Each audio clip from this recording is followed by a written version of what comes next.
Hello Normans, welcome to this week's Norman News. I'm Noelle Trost. And I'm Leo Padilla. Keep watching for more news on the warm glow effect. And a report on Apple's self-driving cars. Hi, I'm Eric Meridian here with this week's sports and world news. And I'm Alana Morgan with this week's fashion and weather. Around the school in 30 minutes, this is the Norman News. The Los Angeles Paley Center is hosting a free exhibit showcasing the life and accomplishments of Marilyn Monroe. The exhibit is called Essentially Marilyn. It features a private archive of Monroe's many treasures, such as her trademark dresses from Gentlemen Prefer Blondes and How to Marry a Millionaire. Other artifacts include annotated scripts from several of her films, such as the 1955 film The 7-Year Itch. Additionally, the exhibit is outlined by large photographs of Monroe captured by celebrity photographer Milton H. Green. The exhibit opened August 18th and will run through September 30th, free of charge, Wednesdays through Sundays, noon to 5 p.m. To top it all off, once the exhibit closes, all of the items on display will be up for auction. If you're looking for a fun weekend outing, the Paley Center is a perfect place to go. Now to Leo with an update on the Hawthorne situation. Thanks, Noel. Last Friday, Hawthorne's administration released official statements concerning the incident that had taken place on the week prior. On Friday, August 24th, a substitute teacher at Hawthorne had reportedly used force to hold several students within a classroom after school had ended. After the situation was quickly diffused by BHPD, no charges were filed by anyone affected by the incident.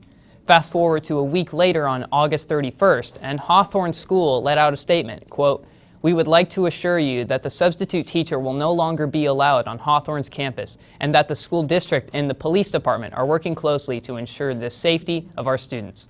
However, the use of the substitute teachers is likely to increase with the ongoing negotiations between the teachers union and the Beverly Hills Unified School District. Either way, there is no doubt that the district is descending into chaos quicker with every passing day. Now to Eric with sports. Thanks, Leo.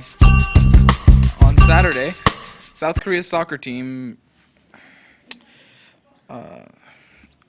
beat Japan to earn the gold medal at the 2018 Asian Games. This is huge for the South Korean players because it earns them an exemption for the 2 years of military service required by all South Koreans. This is most relieving to Heung-min Son, the 26-year-old South Korean star who plays in the Premier League with Tottenham Hotspurs.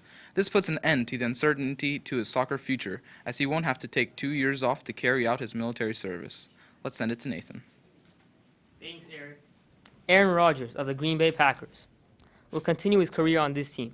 After a long 14 years, Rodgers decides that he will sign a 4-year, $134 million contract with his all-time team. He is one of the best quarterbacks in football history and has one Super Bowl title with the Packers. By staying with Green Bay, he is not only benefiting his team, but he is setting the standard very high for other quarterbacks, as he is receiving an extremely high salary as an athlete. For more entertainment and news on this deal, continue following the NFL this season. And now we have Genevieve with girls basketball. Thanks, Nathan. We all know that basketball is a winter sport. Girls basketball is coming up, and the girls need to get prepared for season. They have started conditioning and are putting in work in. If you didn't know, the girls varsity basketball team won the CIF championships 2 years in a row in the year 2017 and 2018. Do you think these girls will be able to keep it up and win another championship and make it 3 years in a row? Guess you'll have to stay tuned with Kbev News and find out. Now to Alana with fashion.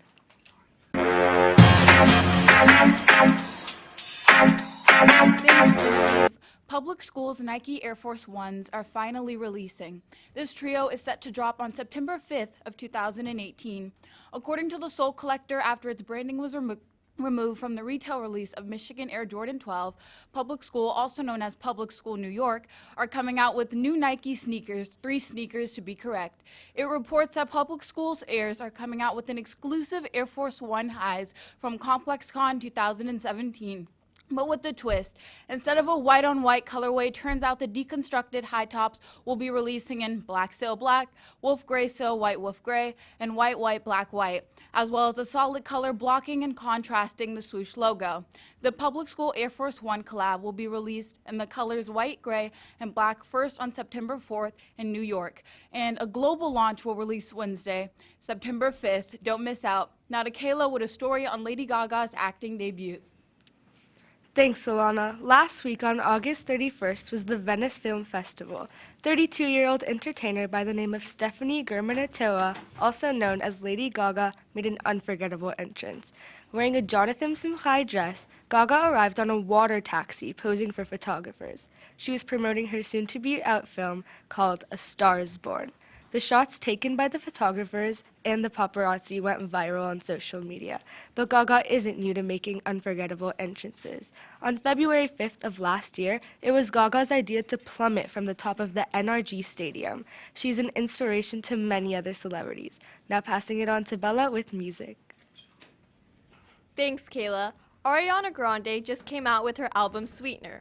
This definitely pleased and met all of her fans' expectations. God is a Woman, her most popular song in this album, was a hit. She poured her heart out into her music and it definitely showed.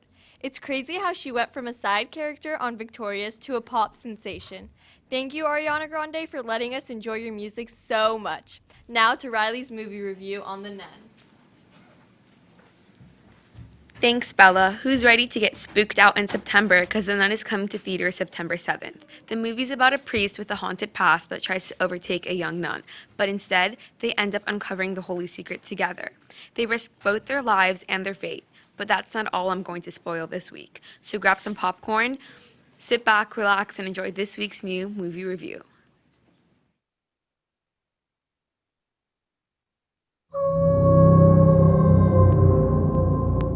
I had a series of visions when I was younger. And after each one ended, the same thought would be stuck in my head. What did you see? I saw a nun.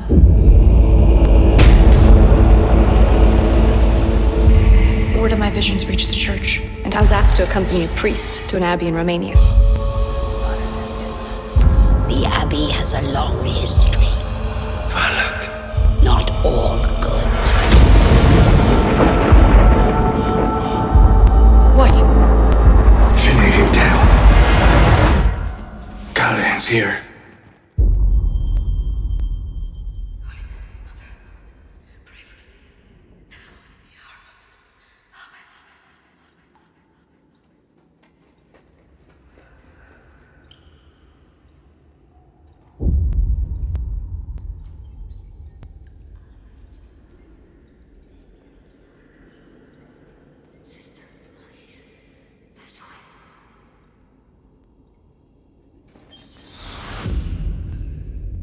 Hello?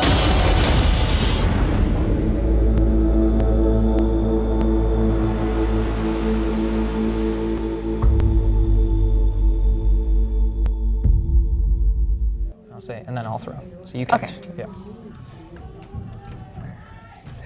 All right, thank you. So, Leo, we lost our winning streak.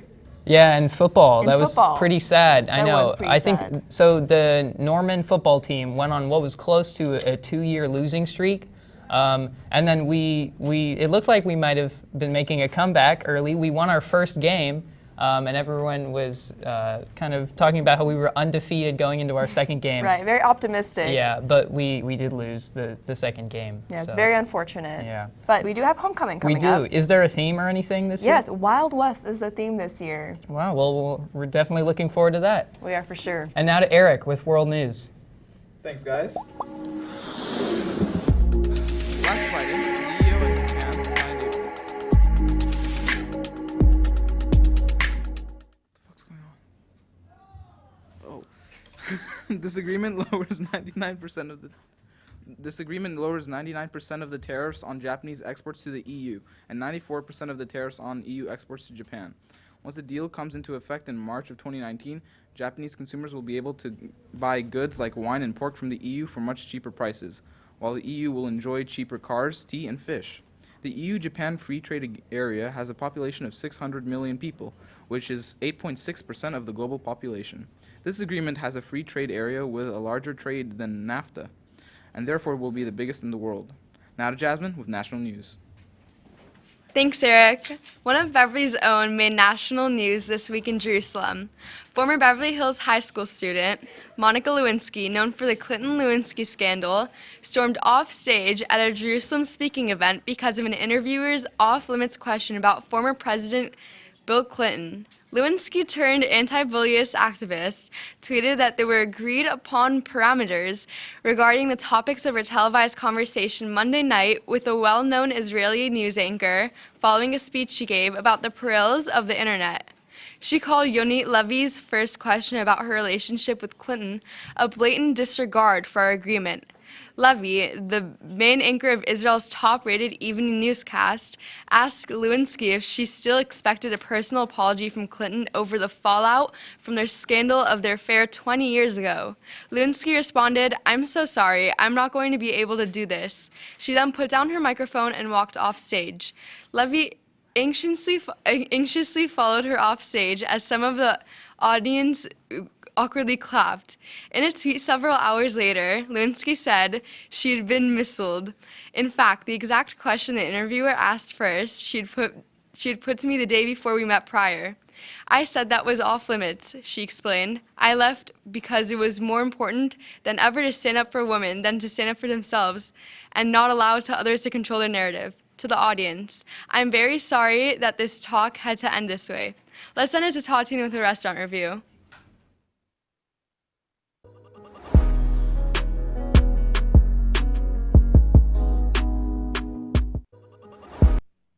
Thanks, Jasmine. Head over to La Scala if you're looking for a variety of delicious pastas and salads. I recommend trying the Capellini Primavera. It had a delicious blend of vegetables, including mushrooms and broccoli, for only $18. If you're not looking for something that heavy, you can order the tuna chop salad that is light but fulfilling for only $15.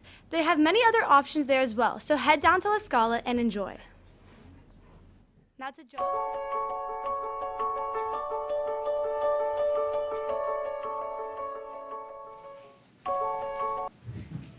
Thanks, Tatiana. One of Apple's autonomous cars, which are currently driving around Sunnyvale, California, and other nearby Silicon Valley cities, got into its very first crash 1 week ago, according to the report filed with the California Department of Motor Vehicles. Like many self-driving car crashes, this one was not the software's fault.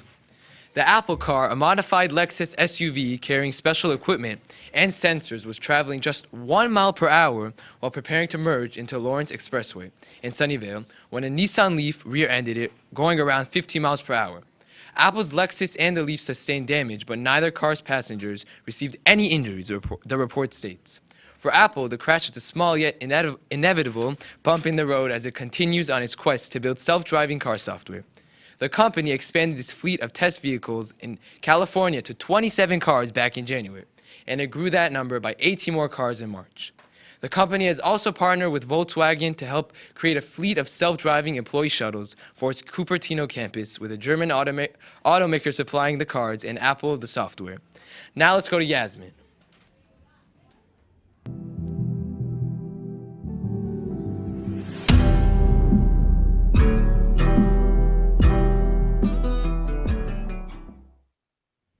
Thanks, Jonah. A new study suggests that different types of generosity have different effects on the brain, and that one form in particular may reduce stress and anxiety. Called the warm glow effect, it describes the pleasant sensation we get from helping others, and the theory around it suggests that the main reason behind all acts of generosity is just the fact that it makes us feel good. Humans thrive off social connections and benefit when they act in the service of others' well-being. Now to Bree with an opinion.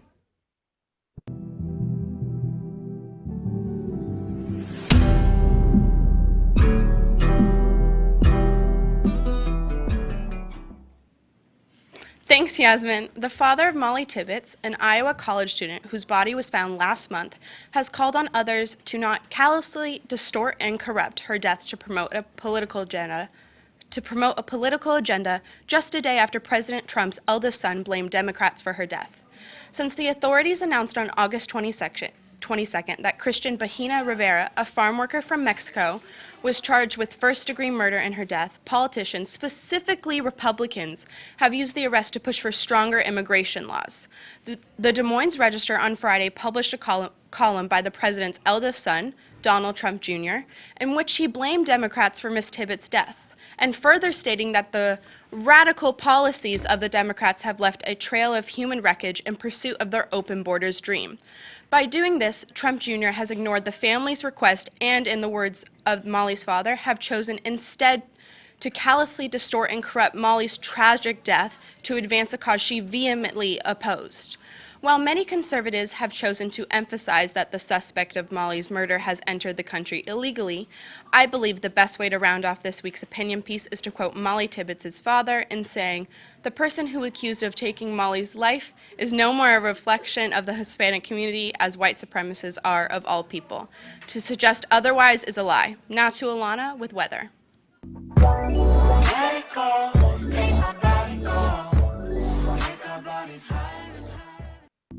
Thanks, Bree. Here's the weather forecast for this week. On Wednesday, September 5th, it will be... Thanks, Bree. Here's the weather forecast for this week. On Wednesday, September 5th, it will be sunny with a high of 78 degrees Fahrenheit and a low of 65 degrees Fahrenheit. On Thursday, September 6th, it will be sunny with a high of 79 degrees Fahrenheit and a low of 67 degrees Fahrenheit. On Friday, September 7th, it will be sunny with a high of 87 degrees Fahrenheit and a low of 70 degrees Fahrenheit. On Saturday, September 8th, it will be sunny with a high of 93 degrees Fahrenheit and a low of 71 degrees Fahrenheit. On Sunday, September 9th, it will be sunny with a high of 90 degrees Fahrenheit and a low of 69 degrees Fahrenheit. On Monday, September 10th, it will be sunny with a high of 87 degrees Fahrenheit and a low of 68 degrees Fahrenheit. And lastly, on Tuesday, September 11th, it will be sunny with a high of 87 degrees Fahrenheit and a low of 68 degrees Fahrenheit. Now let's send it back to Noelle. Thanks, Alana. Parents, tomorrow is back to school night. The evening begins at 5:40 p.m. for parents with a student with a 0 period, or at 6 p.m. for those with a child whose schedule starts with the first period. The evening will likely last until 8 p.m. for parents who have a child with a normal schedule. Tomorrow night, all the teachers will explain how their classrooms work and what their goals are for the year. You might want to strategize beforehand if you have multiple students attending the high school, which teachers to visit. And finally, as a note to all parents, students are not required to attend back to school night unless they are volunteering. Now back to Leo with news on Picture Day. Thanks, Noelle. And lastly, Wednesday, September 12th is Picture Day. Students will come with their teachers to the EDC. 9th and 10th graders will take their pictures during their English class. 11th and 12th graders will take their pictures during their history class. If you don't have a history class, please stop by and take a photo. Thanks for watching. That's all for this week. Tune in next week for more Norman News.